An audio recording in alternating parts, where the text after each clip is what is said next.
Et j'ai trouvé des livres absolument fabuleux, dont un. Alors, vous avez le choix, hein. Alors, je vous dis, vous avez le choix de lire, alors moi j'ai essayé, hein. Franchement j'ai essayé de lire 1141 pages du célèbre Yann Moix, ça s'appelle Naissance. Alors pour moi c'était plutôt une mort, hein, parce que alors, franchement j'ai dû aller jusque là et je sais pas ce qu'il veut dire, je sais pas où il veut aller, je sais pas quoi. Et ça vaut 26 € et je mets au défi quiconque de lire ça, quoi. Je veux dire, c'est pas possible. Donc, enfin, essayez, hein. Je dis pas, moi j'ai pas pu. Donc vous avez le choix avec ça. Vous avez entendu, c'est énorme. Et puis ça, cette petite merveille que j'ai trouvée de Laurent Sexic qui s'appelle Le cas Edward Einstein chez Flammarion. Alors, rappelez-vous, Laurent Sexic, déjà, il a une caractéristique extraordinaire dans ce milieu. Il est aimable, il est sympathique et il est modeste. Il avait écrit surtout un livre, un roman extraordinaire qui s'appelait Les derniers jours de Stephen Zweig, qu'ils avaient beaucoup ému. Et là, avec le cas d'Edward Einstein, il ne va pas vous émouvoir, il va vous bouleverser. C'est un livre extraordinaire. J'avais été un peu déçu par le deuxième roman qu'il avait fait. J'avais trouvé ça moins fort que les autres. Et là, vous avez... Alors, qu'est-ce que c'est que cette histoire? Eh bien, c'est l'histoire d'Albert, hein, et MC2, vous voyez le genre, la légende, les cheveux blancs, les t-shirts, le monsieur pacifiste, anti-guerre, enfin truc, voilà. Et puis, c'est en fait son premier mariage. On est en Autriche. Il se marie avec une femme brillantissime, mais alors qui est petite, frêle, rebelle, qui est une des premières femmes à faire le Polytechnique en Autriche, qui est brillante en mathématiques. Ils ne sont pas mariés encore, hein. Ils se connaissent, ils tombent plus ou moins amoureux parce qu'on ne sait pas si Albert Einstein est vraiment tombé amoureux de quelqu'un, hein. Donc, et puis, il va se passer une chose, c'est qu'elle va tomber enceinte, elle va avoir une petite fille, et c'est pas possible socialement et pour leur carrière d'avoir une petite fille. Donc qu'est-ce qu'ils vont faire? Ils vont la planquer dans la famille, et ce qui doit arriver va arriver. La pauvre gosse va mourir de la scarlatine. Ça va être un énorme secret qu'ils vont garder tous les deux. Personne ne saura, et il y a très peu de temps qu'on sait que Einstein a une petite fille. Elle en a eu une blessure, et lui je suppose aussi, mais surtout elle, qui va jamais se refermer. Ils vont se marier, et ils vont avoir 2 enfants. Alors, 2 fils.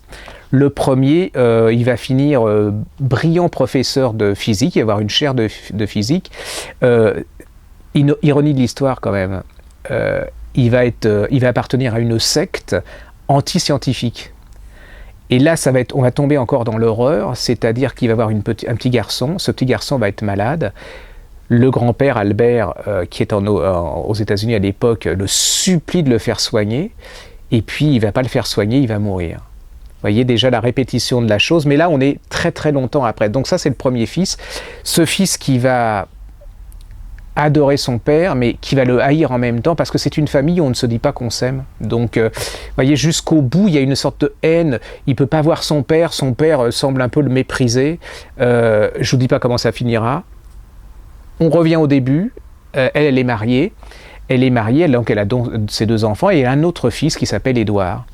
Édouard, brillant, hein. Jusqu'à 20 ans, il fait une année de médecine, il lit Freud alors que c'était pas l'époque, il lit Schopenhauer, c'est un intellectuel, hein, dans tout le bon sens du terme.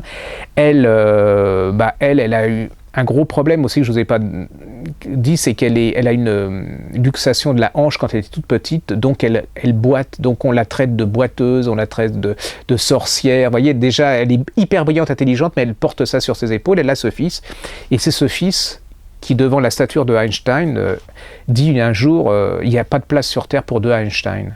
Et il va tomber dans la schizophrénie, il va être enfermé, et cette femme, entre-temps, Einstein aura divorcé de cette femme. Il aura divorcé parce qu'il veut pas une rebelle, il veut pas une femme qui soit un fort caractère, il veut une femme sympathique, qui va l'adorer, qui va écouter, et c'est ce qu'il va trouver, qui entre parenthèses mourra aussi. Il est entouré de morts, ce type, c'est ce qu'on ne sait pas, mais ça meurt d'une façon assez dramatique. et assez rapide, et donc la mère va être complètement, c'est une horreur quoi, elle voit ce fils, vous allez plonger en plus dans la tête de ce garçon, parce que ce garçon va vous parler, c'est un livre à plusieurs voix, et vous allez tomber dans ses rapports avec son père le verra qu'une fois. Alors il faut reconnaître Einstein qui va s'être occupé du fils financièrement jusqu'au bout de sa vie. Pourquoi il ne l'a jamais revu? Alors égoïsme, peur de voir son double, comme on dit, à travers lui, peur tout simplement d'un reproche en se disant s'il est comme ça, c'est à cause de moi. Est-ce que je suis génétiquement responsable de ce gosse? Est-ce que voilà, enfin il y a plein de choses. La mère, elle va aller tous les jours à l'hôpital psychiatrique. Elle va faire des ménages en attendant. Parce qu'entre-temps il y a la guerre. Hein.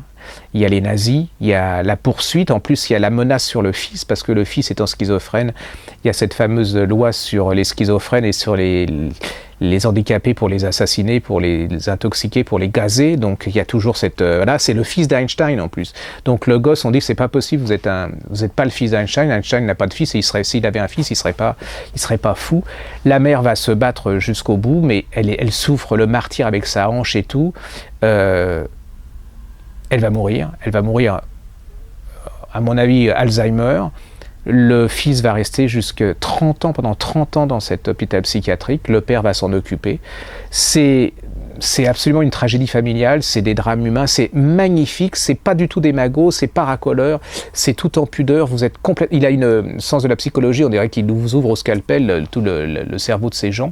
C'est aussi l'histoire de Einstein aux États-Unis, parce là maintenant tout le monde dit Einstein aux États-Unis, qu'est-ce que c'est extraordinaire, alors qu'il faut bien se souvenir qu'il y a eu des pétitions qui ont été faites aux États-Unis avec des milliers de gens qui ont signé contre l'arrivée de Einstein aux États-Unis, parce qu'on pensait que c'était un communiste, qu'il était juif, que les églises n'en voulaient pas parce qu'ils remettaient en cause plein de choses. C'est vraiment un bouquin hors du commun, c'est tout petit, vous ressortez de là-dedans. Je l'ai fait essayer, ça fait partie, vous savez, pendant les vacances, j'ai mon écurie pour essayer les livres, et là, ça a été un de ceux qui a fait vraiment l'unanimité. Alors, je ne sais pas si on va en parler beaucoup pendant la rentrée littéraire, mais pour moi, c'est un des grands romans français de la rentrée. C'est une révélation, parce qu'en plus, il écorne un peu le mythe d'Einstein, hein, qui était volage, égoïste, un peu démago, je trouve, sur les bords. Et là, il remet les choses au point, il révèle des secrets. Hein, la gosse qui est morte, plus ce gosse qui était schizophrène jusqu'au bout, qui était vraiment caché par la légende. Donc allez-y, c'est merveilleusement bien écrit en plus. Vous allez passer un moment et puis ça va vous faire poser plein de questions sur l'histoire officielle qu'on nous donne depuis des années, et puis que ça remet pas mal de choses. Allez-y, c'est un grand moment de plaisir.